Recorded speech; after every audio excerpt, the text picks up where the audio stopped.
All right, this is a story about my man Big B, Chicago's finest, GD. We in Lewisburg, 1994. All right.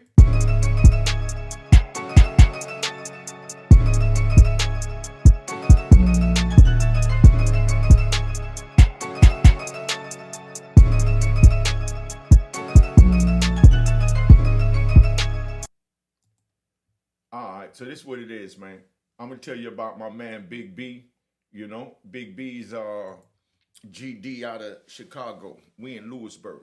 Now, we had this crazy cop named Rambo.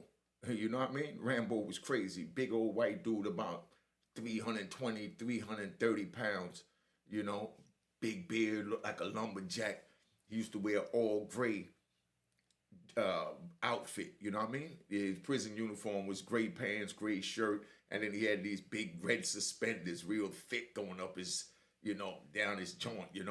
So he wearing these gray outfit with the red suspenders, and he was real nasty. He used to always walk around chewing tobacco and kept a water bottle in his pocket, like a Gatorade bottle, and he'll chew tobacco and sunflower seeds and just spit them in the joint. And he was real nasty.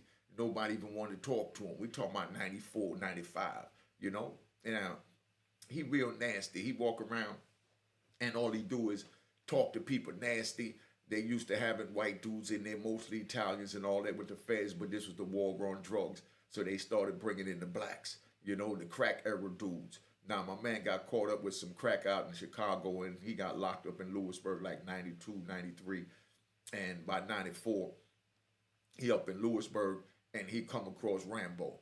Rambo was so nasty. He the officer working the unit. The way Lewisburg set up, it got three tiers, like behind us, but it's not open like that. You got to go up the stairs to get through the three tiers, and they only had one police.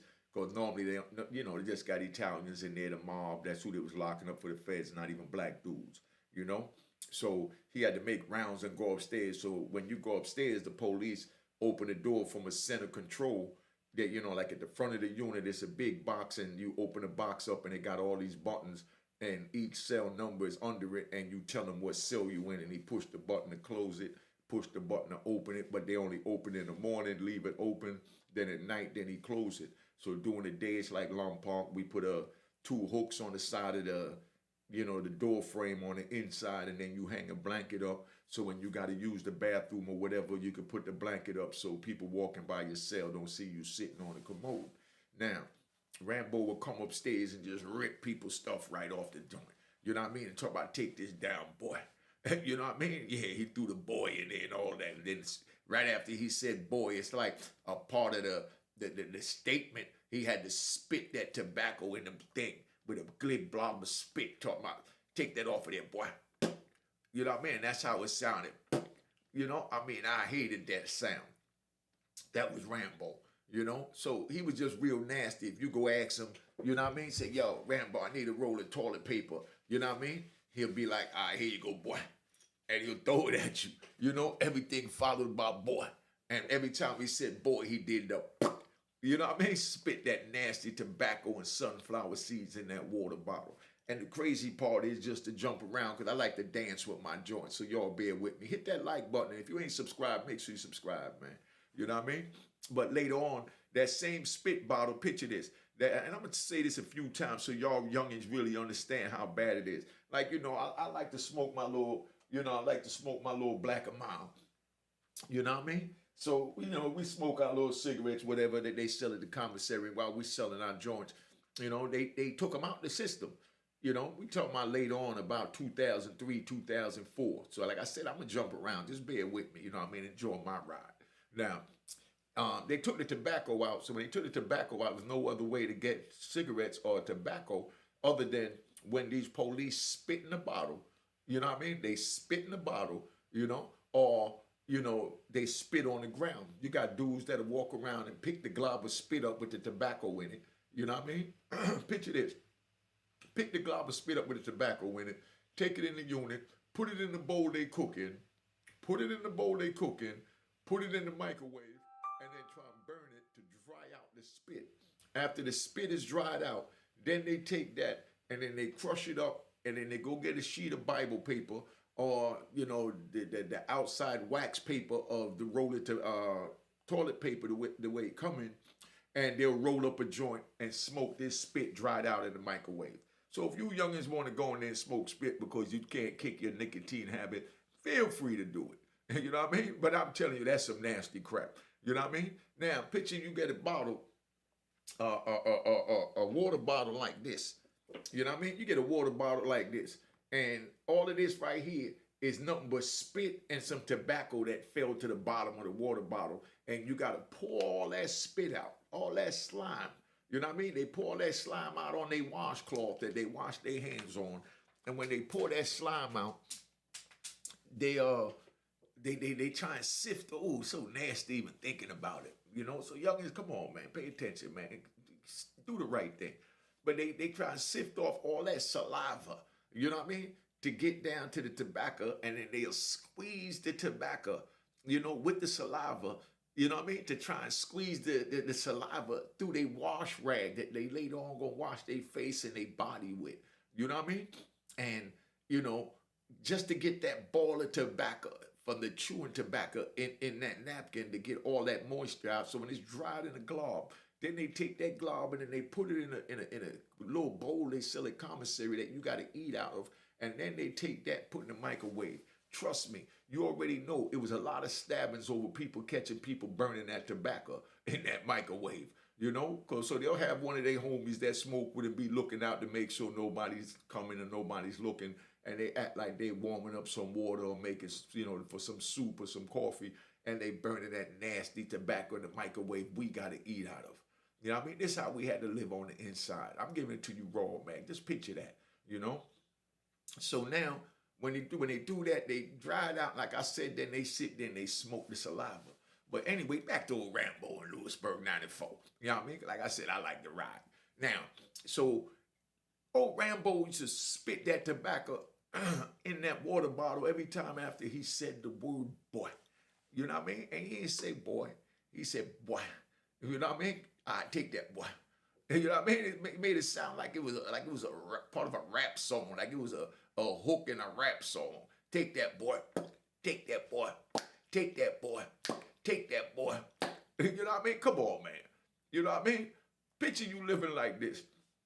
So now you got to go to medical, you dress, you wait, and you be like, excuse me, Rambo, I got to call out, and Rambo sit there, I hear you, boy. And, keep looking at his Guns and Ammunition magazine or his War and Survival magazines, anything how to kill a minority. That was Rambo. So he be like, I got you, boy. You know what I mean? And you sitting there waiting, 20 minutes go by, you don't miss your call out, you go back and you say, excuse me, Rambo, my call out, I just asked you a few minutes ago. And he said, you said it right, boy. You asked me a few minutes ago. I get it when I get it. Now get away from my damn door. Rambo was nasty like that. You know what I mean? Then he'll get up and he wait till like right when they get ready to call the move, Rambo get up and he open the door and he go, there you go, boy. And spit the joint in there. You done missed the call out. You done missed everything. You know what I mean? He calling your boy and he's spitting at you. It's how you looking at it. But we just coming in, so we not used to this behavior, so we trying to get used to it, and the guys that's already there was already letting them do it, but now they bringing in us gangsters from the crack era. So, we not going for that. You know what I mean? So dudes started to be like, yo, who you calling the boy? You know what I mean? I'm talking to you, boy.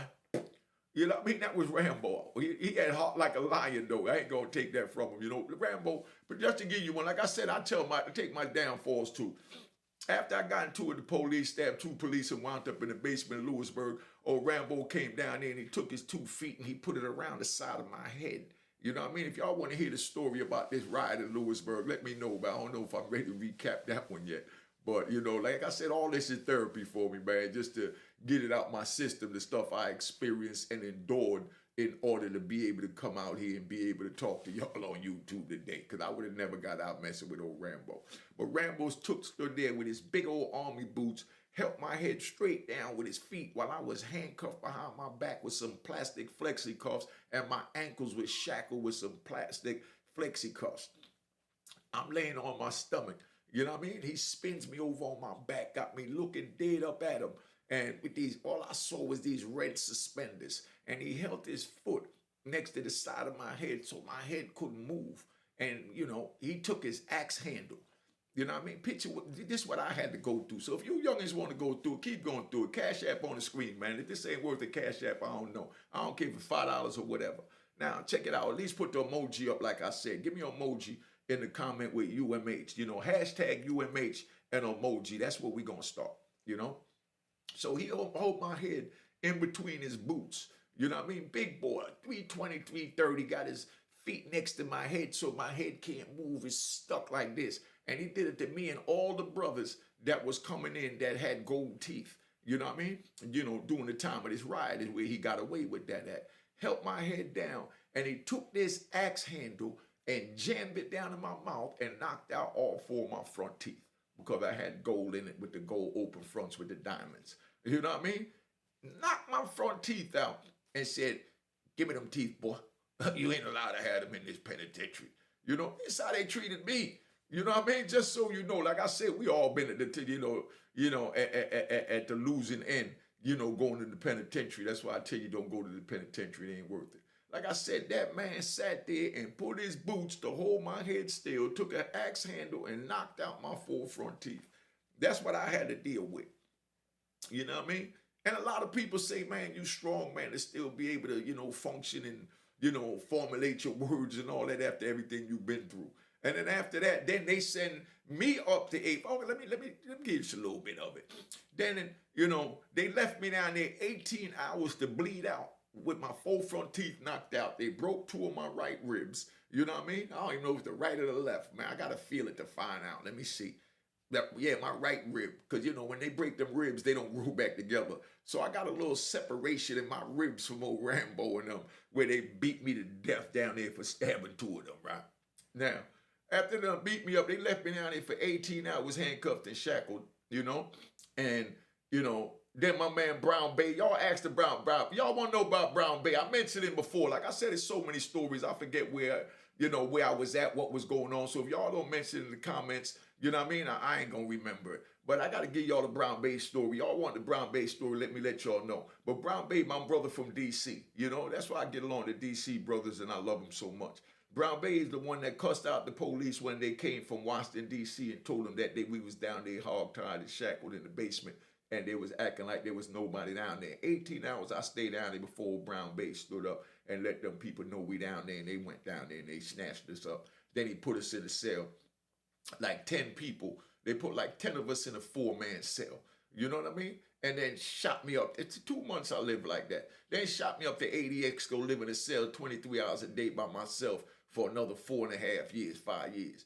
I mean, come on, man. You know what I mean? Who want to go through that? You know, stay out the street and keep your things right, man. But anyway, back to old Rambo. Like I said, I like to ride. Let me ride the way I ride, because this is the way I talk to the homies. So you want to know what it's like. I'm going to do a live. Y'all want me to do a live? Put in there hashtag live, unique live.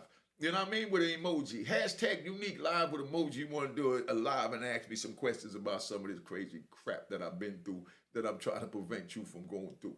But old Rambo came over there, knocked out my 4 front teeth, you know what I mean? Just to show you how he was. And he did it to a couple of the Brooklyn homies, because, you know, the Brooklyn homie was coming with the gold teeth. He knocked all our teeth out with axe handles, man. And the administration let this go down. You know what I mean? You got nowhere to turn for help. So, I mean, how could you sit here and say that? No disrespect, my mind ain't there no more, so I'm not promoting nothing about, you know, boom, boom, boom. But, you know, we didn't go to police, we didn't report it, we didn't do none of that. You know what I mean? Because there's nothing you could do, you know what I mean? So, you know, a lawyer wound up picking up the case and they wound up doing it. We got a little $7,500. Like I said, we'll get back on that riot situation later, but we talking about old Rambo and my man Big B now. If anybody know where Big B at from Chicago, real name is Bernard Goins. That's my man, you know, because he went up to ADX for that. Then I followed him right after that for, you know, jumping on the police. But even after Big B, you know, did what I'm getting ready to tell you he did, Rambo still came a year after and then knocked my teeth out and all the black boys' teeth. Maybe he was just mad because old Big B got out on him. But let me tell you how this story goes. So now Big B sitting there, and every time Big B go up to him, he talk to Big B nasty. And Big B old GD out of Chicago. And big shout out to the Chicago car. Big shout out to the Chicago car. You know what I mean? This is for the Chicago car. Big B wasn't having it. He represented like an animal, like the gorilla he is now. Big B was about 6'5", 6'6", and about 260, 270 solid, lifting everything in the jail, doing 15, 20 pull-ups in a clip with all that weight. You know what I mean? Dips, curls. He was in great shape. You know what I mean? He was about 100 pounds less than Rambo, but looked the same size as him, but in great shape because his joint was tight and Rambo was old big, dusty white boy with stomach. Yeah, I said it. No disrespect to the white men. I'm talking about this. He was a piece of trash, so that's why I'm calling him a white boy. You know what I mean? Because he called us boys. You know what I mean? That was old Rambo. So Big B go up to him and ask him, yo, you know, let me get a roll of toilet paper. You got to go to the police to get toilet paper. Say, let me get a roll of toilet paper. He told Big B, didn't I give you one already, boy? You know what I mean?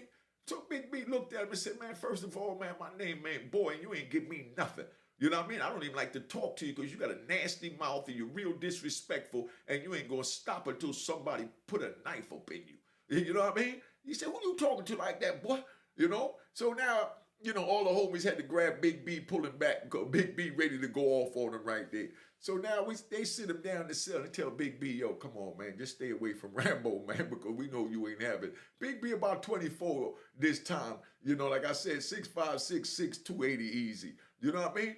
So, you know, he still had that fight of a lion in him. So Big B ain't having none of that. So we telling Big B, yo, chill out, man, chill out. Big B like, nah, I ain't gonna let him talk to me like that. You know what I mean? I'm a GD. You know what I mean? I'm from Chicago. I represent.